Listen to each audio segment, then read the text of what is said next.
Buongiorno, it's Sunday and the family is coming around for dinner later, and I've decided to make an Italian apple cake with almonds. However, I've got a lot of frozen fruit in the freezer, including the apples, and I will be complementing it with some raspberries. All the fruit is locally sourced but frozen. And I'll make a start with the almonds.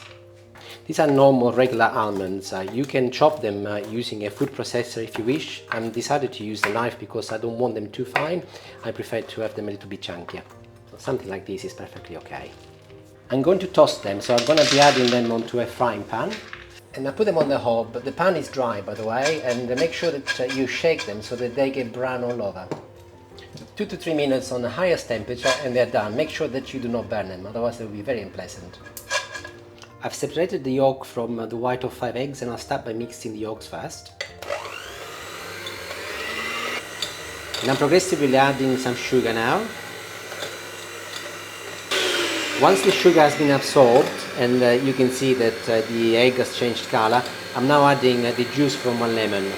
Hopefully I won't drop the lemon in. And continue mixing. Great, I'm now adding some self-raising flour. I'm adding it a little at a time.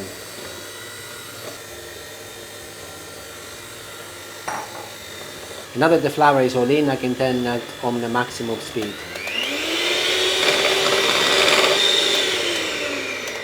Wonderful, this is done for now. I can move on to the egg whites.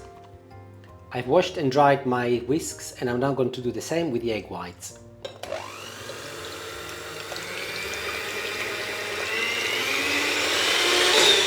Perfect.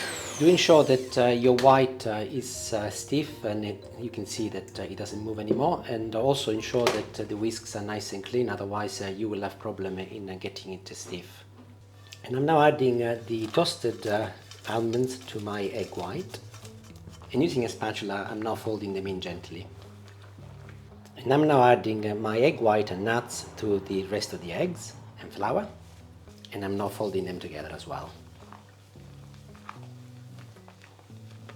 I think I'm done. I'm happy that I've got a nice smooth consistency and everything is of a uniform color. I'm now greasing a baking tin. This is 25 centimeters in diameter, and this has got a clip. Ideally, if you can get hold of one with a clip, even better.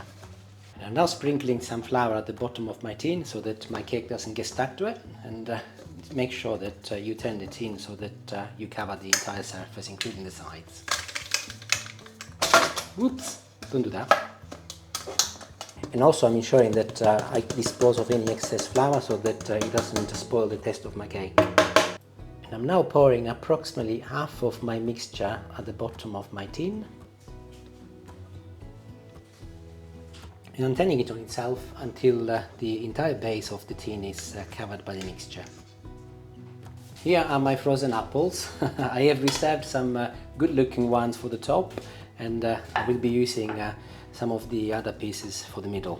So I'll just add them in. So my layer of apple is complete. I'm now going to be adding some blackberries. I might have actually called these raspberries at the beginning. I always get confused between the two, but they are blackberries, and we have picked them from our hydros nearby.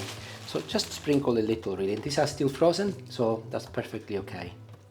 Before I add the other half of my cake mixture, I'm going to be pressing it down with my hand to ensure that everything is nice and flat. And in I go with the rest of the mix now, spreading it all over the top of the cake. If you're making cakes, ideally you could do with investing on a rubber spatula like this. They're perfect for this job. And I'm going along with the spatula now to ensure that everything is leveled up. This can also be done by shaking the tin like this, so that everything is nice and level. And I'm now arranging the remaining apples on the top layer. This is where you can get very creative, of course. I've melted some butter in the microwave, and I'm now brushing it on top of the apples. And I'm now sprinkling 1 tablespoon of normal sugar on top of the apples. And it's ready to go in the oven. It will be going in for 1 hour and 25 minutes at 180 degrees, but I'll do the skewer check at the end, and we will see what it's like. I'll see you in about 1 hour and a half. And I am back. However, I have a confession to make. I've made a mistake. When I said 180 degrees for 1 hour and 25 minutes, that was for a normal oven, not a fan assisted oven. Unfortunately, I put it in for 180 degrees, 1 hour and 25 minutes, and I burnt the top. So it should have been 160 degrees for most probably something like an hour and a quarter. So here, this is what I've done. I have removed all the burnt apple and put new apple and then baked for another 15 minutes. It doesn't look very good, but I will be publishing the video because it is only fair that I do, but I will be tasting it as well. It's been resting now for a good 20 minutes, so let's have a look at it. Well, it looks slightly on the overdone part, but it should taste okay. Let's have a look. It comes off easily.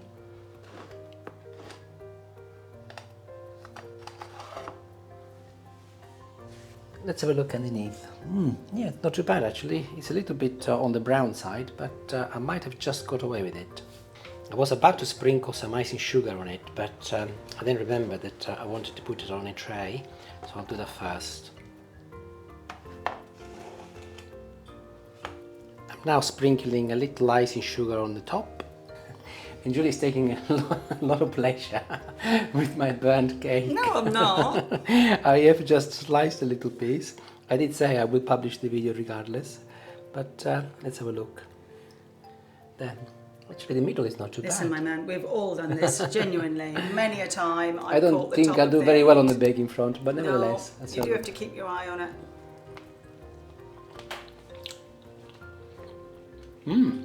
That's good. It might be a little bit over on the top, but it's not charcoaly. It tastes really nice actually. Nice, should be. I'm pleasantly surprised. I was You're about. gonna leave me a piece I was to ready. try? I was ready to pop to Tesco to get a cake, but I don't think I need to.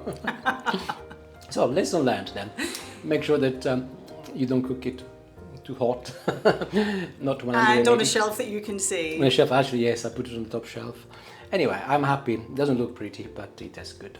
Nice Ciao, and ciao. crispy. Thank you. Enjoy. See you later. Bye.